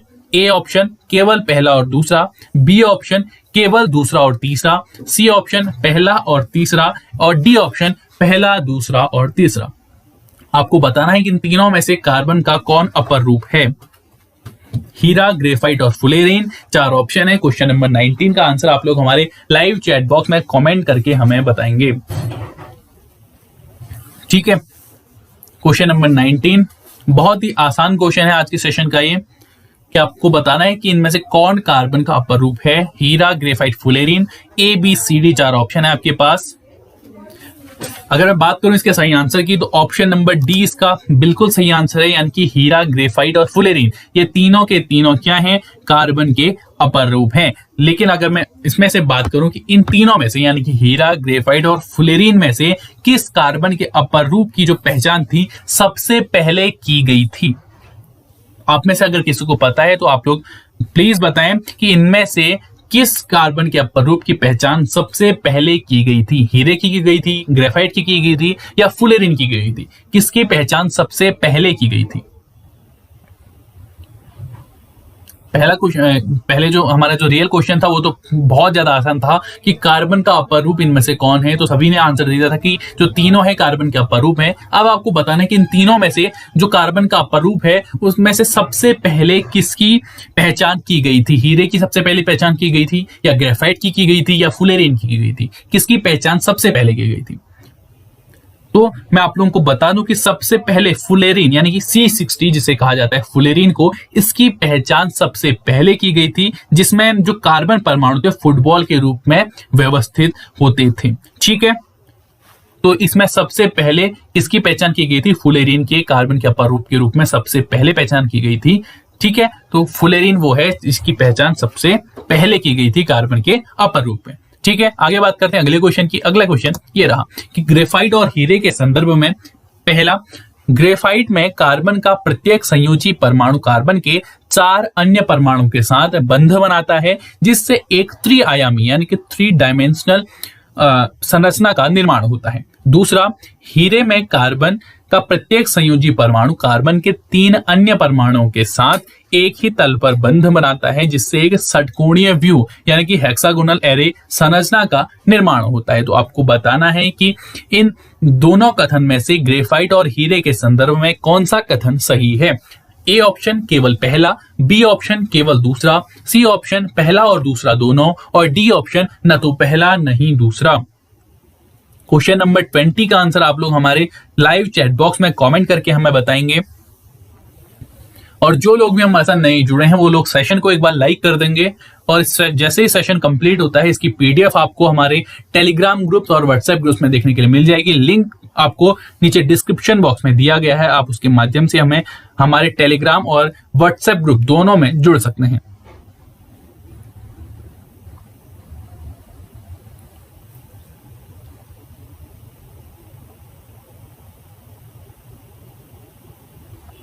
तो क्वेश्चन नंबर 20 के अगर मैं सही आंसर की बात करूं तो क्वेश्चन नंबर 20 का जो राइट आंसर है वो है ऑप्शन नंबर डी, यानी कि ग्रेफाइट और हीरे के संदर्भ में जो हमें दोनों कथन दिए गए हैं ये दोनों के दोनों कथन हमारे बिल्कुल गलत हैं। क्योंकि अगर मैं इनमें से ये सही कथन क्या होनी चाहिए अगर मैं बात करूं, सबसे पहले बात करता हूं पहले कथन की, तो पहला कथन जो हमारा सही होगा वो ये होगा कि ग्रेफाइट में कार्बन का जो प्रत्येक परमाणु होता है कार्बन के 3 अन्य परमाणु के साथ एक ही तल पर बंध बनाता है, जिससे कि एक षटकोणीय व्यू रचना का निर्माण होता है। ठीक है, जिससे नॉट 3 डायमेंशनल, वो होती है हेक्सागोनल, जो हमारी हेक्सागोनल डायमेंशनल संरचना यानी कि 6 डायमेंशनल संरचना का निर्माण होगा।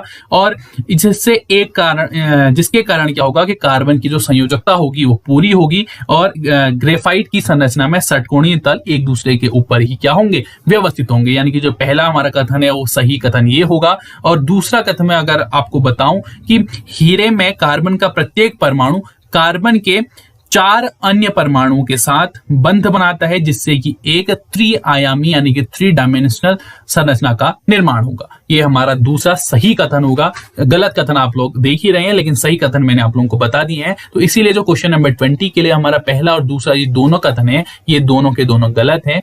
ठीक है, क्योंकि जो ग्रेफाइट है, ग्रेफाइट कार्बन के 4 अन्य परमाणु के साथ नहीं बल्कि 3 अन्य परमाणुओं के साथ बंध बनाता है, जिससे कि 6 डायमेंशनल संरचना का निर्माण होता है। अगर बात करूं दूसरे कथन की, तो हीरे में कार्बन का प्रत्येक संयोजी परमाणु कार्बन के 4 अन्य परमाणु के साथ एक ही तल पर बंध बनाता है, न कि 3 अन्य परमाणु के साथ, जिससे एक त्रिआयामी संरचना का निर्माण होता है, यानी कि जिससे एक 3 डायमेंशनल संरचना का निर्माण होता है। ये हमारा सही होगा, यानी कि क्वेश्चन नंबर 20 के लिए option number D right answer होगा। आगे बढ़ते हैं अगले क्वेश्चन की ओर। अगला क्वेश्चन ये रहा कि निम्नलिखित कथनों में से कौन सा कथन सही नहीं है। पहला, हीरा अब तक का ज्ञात सबसे कठोर पदार्थ है, जबकि ग्रेफाइट चिकना तथा फिशनशील होता है। दूसरा, ग्रेफाइट विद्युत का कुचालक होता है। और तीसरा, शुद्ध कार्बन को उच्च दाब और ताप पर उपचारित करके हीरा संश्लेषित किया जा सकता है। आप लोगों को बताना है कि इन 3 कथन में से कौन सा कथन सही नहीं है। ए ऑप्शन केवल पहला और दूसरा, बी ऑप्शन केवल दूसरा, सी ऑप्शन पहला और तीसरा और डी ऑप्शन पहला, दूसरा और तीसरा। तो क्वेश्चन नंबर 21 के लिए आप लोग अपने राइट आंसर हमें लाइव चैट बॉक्स में कमेंट करके बताएंगे कि इन 3 कथन में से कौन सा कथन सही नहीं है। ठीक है, इनमें से कौन सा कथन सही नहीं है।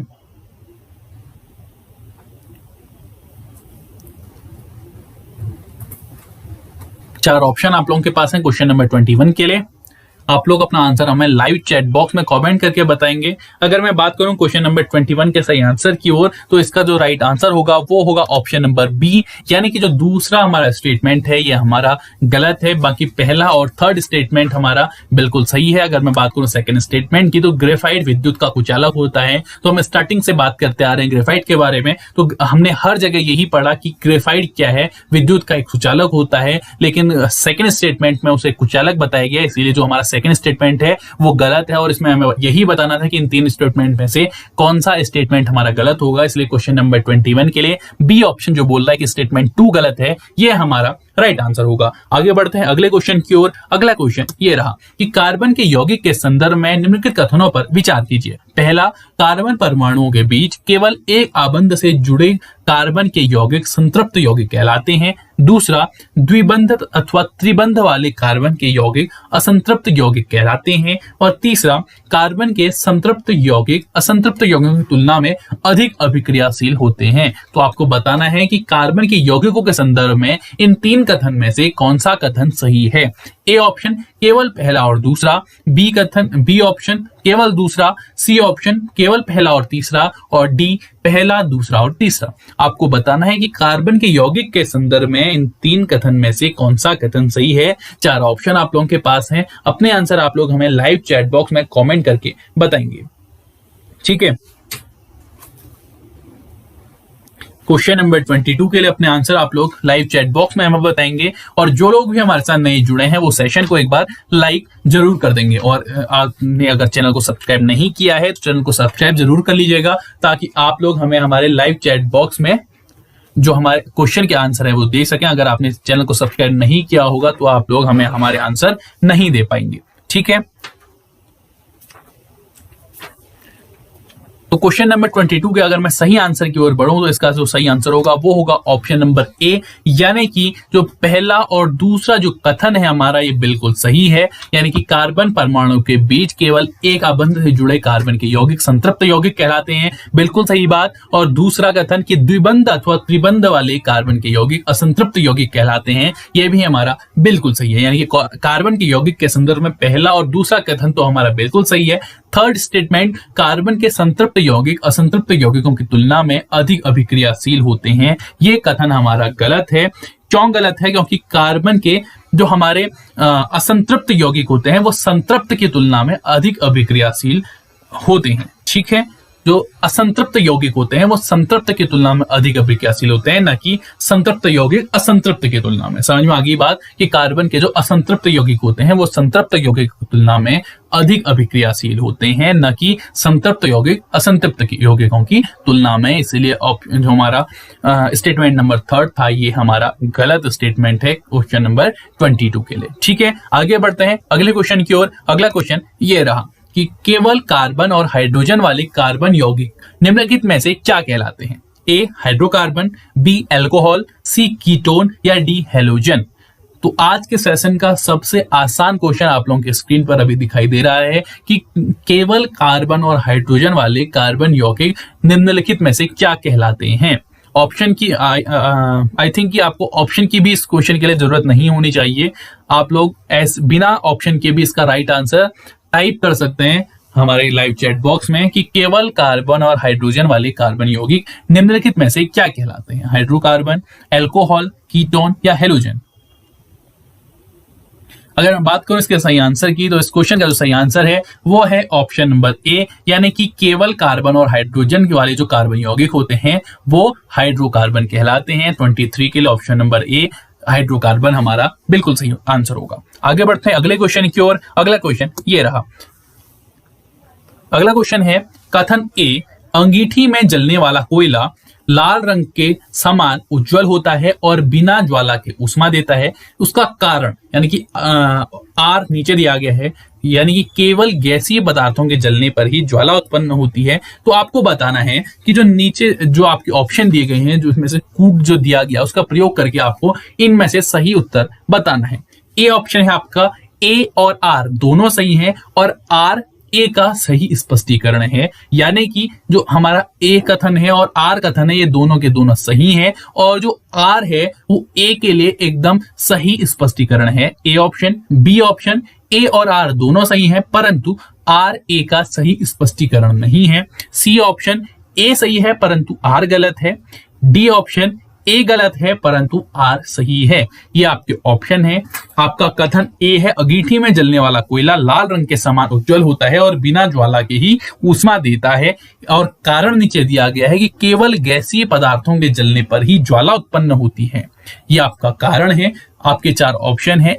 ए है कि कथन और कारण दोनों सही है और जो कारण है वो कथन का बिल्कुल सही स्पष्टीकरण है, ए ऑप्शन। बी है कथन और कारण दोनों सही है परंतु कारण कथन का सही स्पष्टीकरण नहीं है। सी कथन सही है परंतु कारण गलत है। डी कथन गलत है परंतु कारण सही है। ये डी ऑप्शन आपका है। क्वेश्चन नंबर 25 के अगर मैं सही आंसर की बात करूं तो इस क्वेश्चन का जो सही आंसर है वो है ऑप्शन नंबर ए, यानी कि कथन और कारण ये दोनों सही हैं और जो आर है यानी कि जो हमारा कारण है वो हमारा ऑप्शन नंबर ए यानी कि कथन का सही स्पष्टीकरण भी है। इसीलिए क्वेश्चन नंबर 25 के लिए हमारा ऑप्शन नंबर ए राइट आंसर होगा। ठीक है, आगे बढ़ते हैं अगले क्वेश्चन की ओर। अगला क्वेश्चन ये रहा कि कोयला, तेल और गैस के संदर्भ में निम्नलिखित कथनों पर विचार कीजिए। पहला, कोयला लाखों वर्ष पुराने वृक्षों, फर्न तथा अन्य पौधों का अवशेष है। दूसरा, तेल और गैस लाखों वर्ष पुराने छोटे समुद्री पौधों तथा जीवों के अवशेष हैं। तो आपको बताना है कि इन दोनों में से कौन सा कथन सही है। ए केवल पहला कथन सही है, बी केवल दूसरा कथन सही है, सी पहला और दूसरा दोनों कथन सही है, या डी न तो पहला कथन सही है नहीं दूसरा कथन सही है। क्वेश्चन नंबर 26 में आपको बताना है कोयला, तेल और गैस के संदर्भ में इन दोनों कथनों में से कौन सा कथन सही है। 4 ऑप्शन है आपके पास, ए, ई, सी और डी। आप लोग अपना आंसर हमें हमारे लाइव चैट बॉक्स में कमेंट करके बताएंगे। क्वेश्चन नंबर 26 के लिए आप लोग जो भी अपने आंसर दे रहे हैं उसके आगे आप लोग क्वेश्चन नंबर भी जरूर लिखें। तो क्वेश्चन नंबर 26 का जो राइट आंसर होगा वो है ऑप्शन नंबर सी, यानी कि कोयला, तेल और गैस के संदर्भ में जो दोनों कथन हमें दिए गए हैं ये एकदम सही है, यानी कि ऑप्शन नंबर सी जिस किसी ने भी चूज किया था क्वेश्चन नंबर 26 के लिए, आप सभी लोग बिल्कुल सही हैं। आगे बढ़ते हैं अगले क्वेश्चन की ओर। अगला क्वेश्चन ये रहा कि निम्नलिखित कथनों पर विचार कीजिए। पहला, वनस्पति तेलों में साधारणतः लंबी संतृप्त कार्बन श्रृंखलाएं होती हैं, जबकि जंतु वसा में असंतृप्त कार्बन श्रृंखलाएं होती हैं। और दूसरा कथन कि साधारणतः जंतु वसा स्वास्थ्य के लिए हानिकारक माने जाते हैं। तो आपको बताना है कि इन दोनों कथनों में से कौन सा कथन सही है। ए ऑप्शन केवल पहला कथन सही है, बी ऑप्शन केवल दूसरा कथन सही है, सी ऑप्शन पहला और दूसरा दोनों कथन सही है, या डी ऑप्शन न तो पहला सही है नहीं दूसरा सही है। ठीक है, तो इन दोनों कथन में से कौन सा कथन सही है आप लोगों को बताना है।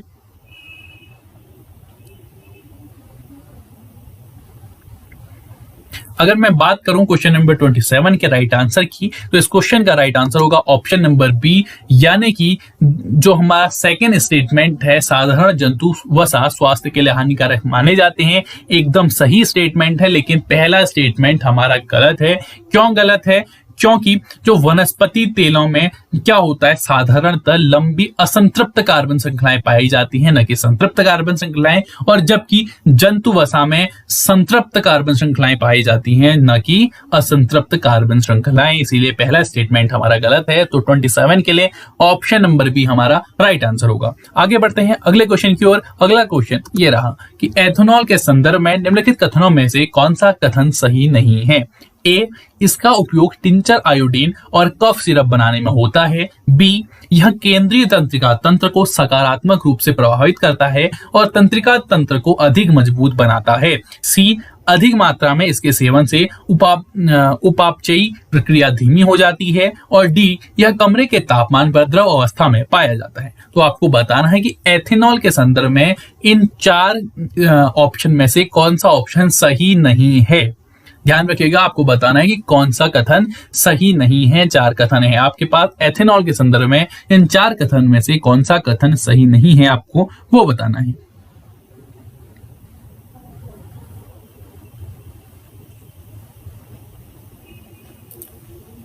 ठीक है, क्वेश्चन नंबर 28 के लिए राइट आंसर की ओर हम बढ़े, तो इसका जो राइट आंसर होगा वो होगा ऑप्शन नंबर बी, यानी कि जो एथेनॉल है वो केंद्रीय तंत्रिका तंत्र को सकारात्मक रूप से प्रभावित करता है और तंत्रिका तंत्र को अधिक मजबूत बनाता है। ये बिल्कुल गलत स्टेटमेंट है, क्योंकि जो एथेनॉल होता है यह केंद्रीय तंत्रिका तंत्र को कमजोर बनाता है और अधिक मात्रा में इसके सेवन से उपापचयी प्रक्रिया धीमी हो जाती है। तो ऑप्शन नंबर सी है, ये सही है। लेकिन अब मैं बात करूं बी ऑप्शन की, तो बी ऑप्शन गलत है। क्यों गलत है? क्योंकि होता क्या है कि जो एथेनॉल है ये केंद्रीय तंत्रिका तंत्र पर जो है सकारात्मक रूप से प्रभाव नहीं करता है। ये तंत्रिका तंत्र को मजबूत बनाने की अपेक्षा इसे क्या करता है और अधिक कमजोर बनाता है। ध्यान में रखिएगा, एथेनॉल हमेशा जो हमारा तंत्रिका तंत्र होता है उसे कमजोर बनाता है। समझ में आ गई बात। आगे बढ़ते हैं अगले क्वेश्चन की ओर। अगला क्वेश्चन ये रहा कि अल्कोहल के संदर्भ में निम्नलिखित कथनों पर विचार कीजिए। पहला, गन्ने के रस से मोलेसस यानी कि शीरा बनाया जाता है, जिसके किण्वन से अल्कोहल प्राप्त किया जा सकता है। दूसरा, अल्कोहल में पेट्रोल मिलाकर उसे स्वच्छ ईंधन के रूप में प्रयोग किया जा सकता है। तो आपको बताना है कि इन दोनों कथन में से अल्कोहल के संदर्भ में कौन सा कथन सही है। ए ऑप्शन केवल पहला कथन सही है, बी ऑप्शन केवल दूसरा कथन सही है, सी ऑप्शन पहला और दूसरा दोनों कथन सही है, या डी ऑप्शन न तो पहला सही है न ही दूसरा कथन सही है। ठीक है, तो क्वेश्चन नंबर 29 में आपको बताना है अल्कोहल के संदर्भ में इन दोनों कथन में से कौन सा कथन सही है। पहला, दूसरा, पहला और दूसरा दोनों, या नोटा। क्वेश्चन नंबर 29 का आंसर आप लोग हमारे लाइव चैट बॉक्स में कमेंट करके बताएंगे कि अल्कोहल के संदर्भ में इन दोनों कथन में से कौन सा कथन सही है। अगर मैं बात करूं इसके सही आंसर की, तो क्वेश्चन नंबर 29 का जो सही आंसर है वो है ऑप्शन नंबर सी, यानी कि अल्कोहल के संदर्भ में जो पहला और दूसरा दोनों कथन हमें दिए गए हैं ये एकदम सही है। तो 29 के लिए जिस किसी ने भी ऑप्शन नंबर सी सेलेक्ट किया था, आप सभी लोग बिल्कुल सही हैं। आगे बढ़ते हैं अगले क्वेश्चन की ओर। अगला क्वेश्चन ये रहा कि एथेनोइक अम्ल के संदर्भ में निम्नलिखित कथनों पर विचार कीजिए। पहला, इसे सामान्यतः एसिटिक एसिड भी कहा जाता है। दूसरा, इसका जल के साथ 5 से 8% विलयन सिरका कहलाता है, जिसका उपयोग अचार परिरक्षक के रूप में भी होता है। तीसरा, शुद्ध एसिटिक एसिड को इसके गलनांक के कारण ग्लेशियल एसिटिक एसिड भी कहते हैं। तो आपको बताना है कि एथेनोइक अम्ल के संदर्भ में इन 3 कथन में से कौन सा कथन सही है। ए, केवल पहला और दूसरा, बी, केवल दूसरा, सी, केवल पहला और तीसरा, या डी, पहला, दूसरा और तीसरा। एथेनोइक अम्ल के संदर्भ में इन तीनों कथन में से कौन सा कथन सही है। 4 ऑप्शन आपके पास हैं, ए, बी, सी और डी। क्वेश्चन नंबर 30 कि एथेनोइक अम्ल के संदर्भ में इन 3 कथन में से कौन सा कथन सही है। अगर मैं बात करूं क्वेश्चन नंबर 30 के राइट आंसर की, तो option number D question number 30 के लिए राइट आंसर होगा, क्योंकि जो तीनों स्टेटमेंट हमें एथेनोइक अम्ल के संदर्भ में दिए गए हैं, ये तीनों के तीनों स्टेटमेंट हमारे एकदम सही है। आगे बढ़ते हैं अगले क्वेश्चन की ओर। अगला क्वेश्चन ये रहा कि जल की कठोरता के लिए निम्नलिखित में से कौन सा तत्व उत्तरदायी है। ए, हाइड्रोजन और ऑक्सीजन, बी, कैल्शियम और मैग्नीशियम, सी, कार्बोक्सिलिक अम्ल, या D, sodium hydroxide. Question number 31 में आपको बताना है कि जल की कठोरता के लिए निम्नलिखित में से कौन सा तत्व उत्तरदायी है। ए, बी, सी और डी 4 ऑप्शन है। राइट आंसर आप लोग अपना हमें लाइव चैट बॉक्स में कमेंट करके बताएंगे कि जल की कठोरता के लिए इन 4 ऑप्शन में से कौन सा तत्व उत्तरदायी है। हाइड्रोजन और ऑक्सीजन, कैल्शियम और मैग्नीशियम, कार्बोक्सिलिक अम्ल, या सोडियम हाइड्रोक्साइड। क्वेश्चन नंबर 31 के राइट आंसर की अगर मैं बात करूं, तो ऑप्शन नंबर बी इसका एकदम सही आंसर होगा कि जल की कठोरता के लिए जो कैल्शियम और मैग्नीशियम है, ये तत्व उत्तरदायी होते हैं। क्योंकि जब भी हम स्नान करते हैं, तो ऐसे जल से साबुन के साथ स्नान करने पर क्या होता है, कठोर जल में उपस्थित कैल्शियम और मैग्नीशियम लवणों के साथ अभिक्रिया करके अघुलनशील पदार्थ स्कम का निर्माण करते हैं, जो शरीर धो लेने के बाद भी हमारे शरीर पर जमा रहता है। तो जल की कठोरता के लिए जो कैल्शियम और मैग्नीशियम है, वो तत्व ही क्या होते हैं, उत्तरदायी होते हैं। आगे बढ़ते हैं अगले क्वेश्चन की ओर। अगला क्वेश्चन ये रहा कि साबुन के संदर्भ में निम्नलिखित कथनों पर विचार कीजिए। पहला, साबुन के अणु लंबी श्रृंखला वाले कार्बोक्सिलिक अम्लों के सोडियम और पोटेशियम लवण होते हैं। दूसरा, साबुन के मिसेल्स प्रकाश को प्रकीर्णित कर सकते हैं, जिससे साबुन का घोल बादल जैसा दिखाई देता है। तो आपको बताना है कि साबुन के संदर्भ में दोनों कथनों में से कौन सा कथन सही है। ए, केवल पहला कथन सही है, बी, केवल दूसरा कथन सही है, सी, पहला और दूसरा दोनों कथन सही है, या डी, पहला और दूसरा दोनों कथन सही नहीं है।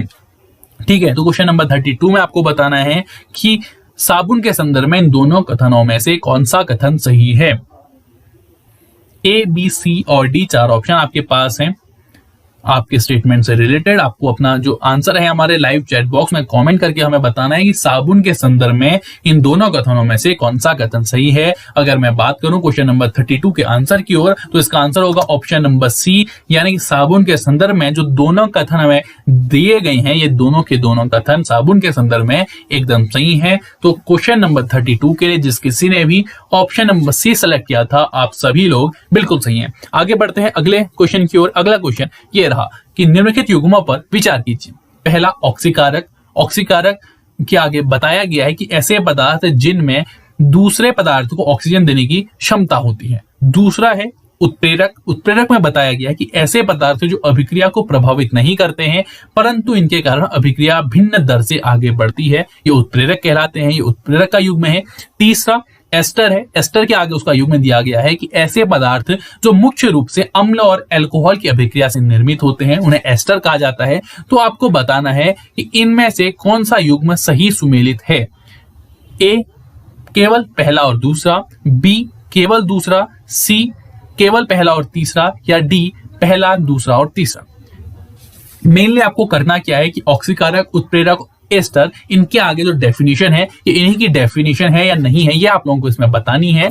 यानी कि इन तीनों में से कौन सा सही है आपको वो बताना है। ठीक है, चार ऑप्शन आपके पास हैं, आप लोग अपना आंसर हमें लाइव चैट बॉक्स में कमेंट करके बताएंगे। ऑक्सीकारक के आगे ऑक्सीकारक की डेफिनेशन दी गई है, अगर आपको लगती है सही है या गलत है वो आपको पता है। दूसरा है उत्प्रेरक, उसके आगे उसकी डेफिनेशन है, सही या गलत है आपको पता है। ये तीसरा एस्टर है, उसके आगे उसकी डेफिनेशन दी गई है, सही है गलत है आपको पता है। नीचे चार ऑप्शन है, ए ऑप्शन है केवल पहला और दूसरा सही है, बी ऑप्शन है केवल दूसरा सही है, सी ऑप्शन है केवल पहला और तीसरा सही है, और डी ऑप्शन है पहला दूसरा और तीसरा सही है। अगर मैं बात करूं सही आंसर की तो ऑप्शन नंबर डी इसका एकदम सही आंसर होगा, क्योंकि अगर मैं बात करूं ऑक्सीकारक की तो ऑक्सीकारक ऐसे पदार्थ होते हैं जिनमें दूसरे पदार्थों को ऑक्सीजन देने की क्षमता होती है, एकदम सही बात। दूसरे के अगर मैं बात करूं उत्प्रेरक की तो ऐसे पदार्थ जो अभिक्रिया को प्रभावित तो नहीं करते हैं, लेकिन इनके कारण अभिक्रिया की दर क्या होती है, भिन्न दर से आगे बढ़ती है, तो ये उत्प्रेरक होते हैं, ये भी सही है।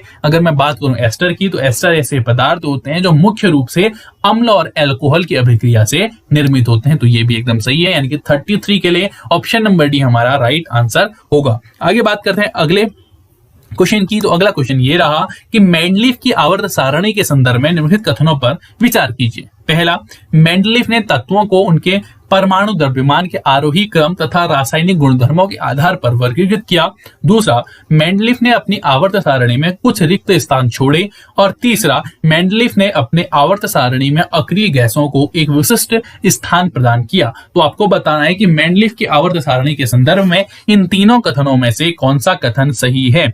ए केवल पहला और दूसरा, बी केवल दूसरा, सी केवल दूसरा और तीसरा, या डी पहला दूसरा और तीसरा। ठीक है, क्वेश्चन नंबर 34 में आपको बताना है कि मेंडलीफ की आवर्त सारणी के संदर्भ में जो तीन कथन आपको दिए गए हैं, इन तीनों कथनों में से कौन सा कथन सही है। ए, बी, सी और डी चार ऑप्शन आप लोगों के पास हैं, तो आपको बताना है कि इनमें से कौन सा कथन सही है मेंडलीफ की आवर्त सारणी के संबंध में।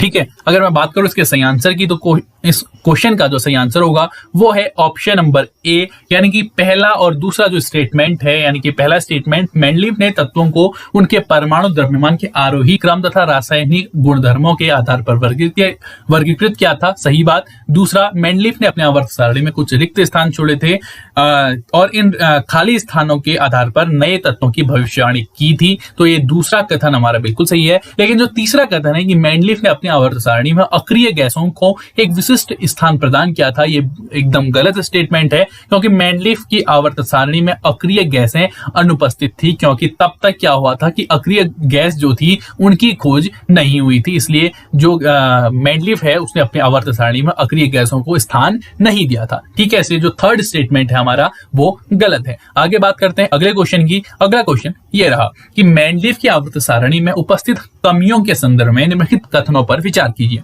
पहला, वह अपनी आवर्त सारणी में हाइड्रोजन को सही स्थान नहीं दे पाई। दूसरा, तत्वों के समस्थानिक उनकी सारणी के आवर्त नियमों के लिए चुनौती थे। और तीसरा, उनकी सारणी में एक तत्व से दूसरे तत्व की ओर आगे बढ़ने पर परमाणु द्रव्यमान नियमित रूप से नहीं बढ़ते। तो आपको बताना है कि मेंडलीफ की आवर्त सारणी में उपस्थित कमियों के संदर्भ में इन तीन कथनों में से कौन सा कथन सही है।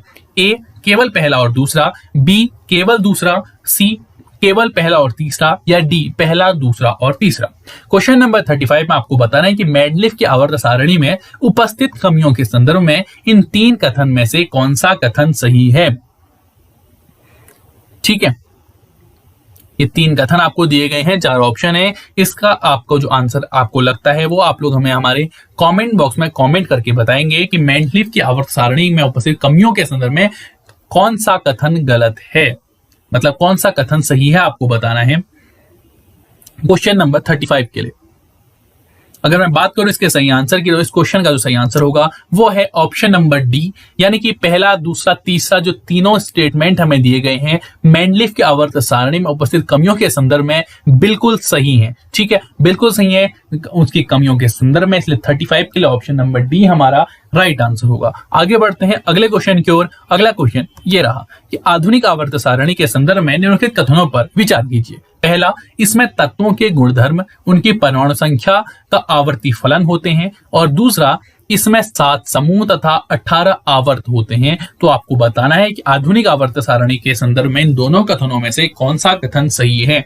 ए केवल पहला कथन सही है, बी केवल दूसरा कथन सही है, सी पहला और दूसरा दोनों कथन सही है, या डी न तो पहला सही है न ही दूसरा कथन सही है।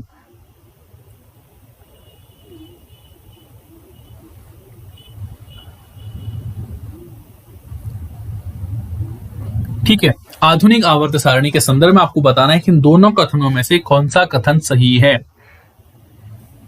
A B C D 4 option आपके पास हैं। अगर मैं बात करूं इसके सही आंसर की तो ऑप्शन नंबर ए इसका राइट आंसर है, यानी कि जो पहला स्टेटमेंट है हमारा वो बिल्कुल सही है, लेकिन जो दूसरा स्टेटमेंट है हमारा वो गलत है, यानी कि इसमें 7 समूह तथा 18 आवर्त होते हैं। ये गलत है।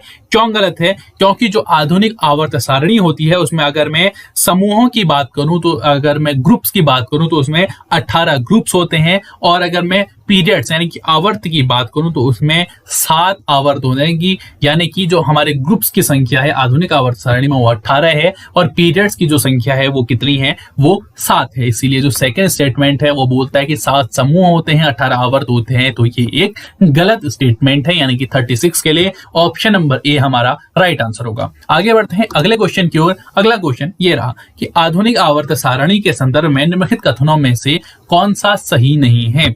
ए एक ही समूह के सभी तत्वों की संयोजकता इलेक्ट्रॉन की संख्या समान होती है। बी प्रत्येक आवर्त दर्शाता है कि एक नया कोश इलेक्ट्रॉन से भर गया है। सी आवर्त में बाईं से दाईं ओर जाने पर परमाणु त्रिज्या घटती है, जबकि समूह में ऊपर से नीचे जाने पर परमाणु का आकार बढ़ता है। या डी धात्विक अभिलक्षण आवर्त में बढ़ता है तथा समूह में नीचे जाने पर घटता है। आपको बताना है कि आधुनिक आवर्त सारणी के संदर्भ में इन कथनों में से कौन सा कथन सही नहीं है।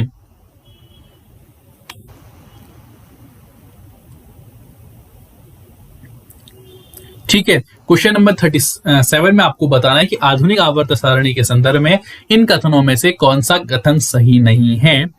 आपको बताना है ए बी सी डी 4 कथन है। आपको बताना है कि इन चारों कथनों में से कौन सा कथन सही नहीं है।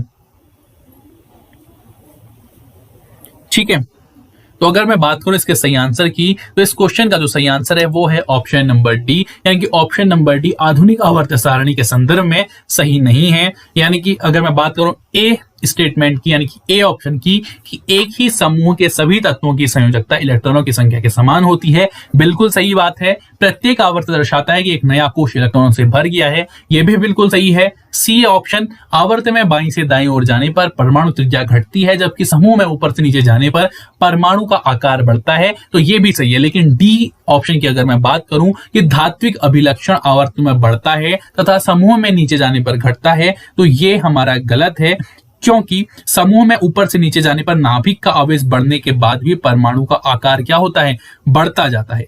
ठीक है, और धात्विक अभिलक्षण जो आवर्त में है वो घटता है और समूह में नीचे जाने पर वो बढ़ता है। इसीलिए जो आधुनिक आवर्त सारणी के लिए ऑप्शन नंबर डी वाला स्टेटमेंट है वो हमारा गलत है। ठीक है, आगे बढ़ते हैं अगले क्वेश्चन की ओर। अगला क्वेश्चन ये रहा कि निम्नलिखित में से कौन से तत्व धातु और अधातु दोनों के गुणधर्म प्रदर्शित नहीं करते हैं।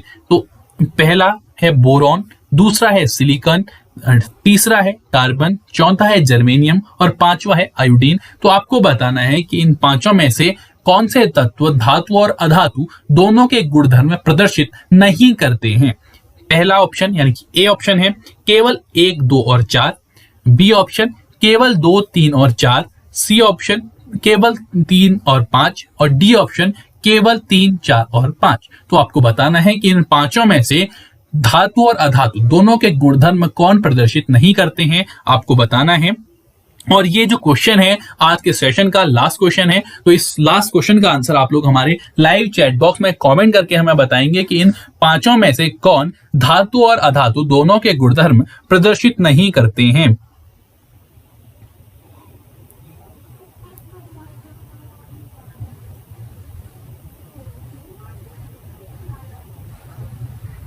ठीक है, तो आपको बताना है कि इन पांचों में से कौन धातु और अधातु दोनों के गुणधर्म प्रदर्शित नहीं करते हैं। अगर मैं बात करूं इस क्वेश्चन के यानी कि आज के सेशन के लास्ट क्वेश्चन के राइट आंसर की, तो इस क्वेश्चन का राइट आंसर होगा ऑप्शन नंबर सी, यानी कि तीसरा और पांचवा, यानी कि कार्बन और आयोडीन जो है वो धातु और अधातु दोनों के गुणधर्म प्रदर्शित नहीं करते हैं, क्योंकि कार्बन और आयोडीन हैं जो केवल अधातुओं के गुणधर्म प्रदर्शित करते हैं। इसलिए ऑप्शन नंबर सी इसके लिए बिल्कुल सही आंसर होगा। अगर मैं बात करूं बोरॉन की, सिलिकॉन की और जर्मेनियम की, तो ये जो है ये हमेशा धातु और अधातु दोनों के गुणधर्म प्रदर्शित करते हैं और इसीलिए इन्हें क्या कहा जाता है, अर्धधातु या उपधातु भी कहा जाता है। ऐसा नहीं है कि ये सिर्फ ये तीन ही हैं जो ऐसा करती हैं, बहुत और भी हैं, जैसे बोरोन है, सिलिकॉन है, जर्मेनियम है, आर्सेनिक है, एंटीमनी है, टेल्यूरियम है, पोलेनियम है। ये सभी धातुएं क्या है, ये सभी क्या है, धातु और अधातु दोनों के गुणधर्म प्रदर्शित करती हैं और इन्हें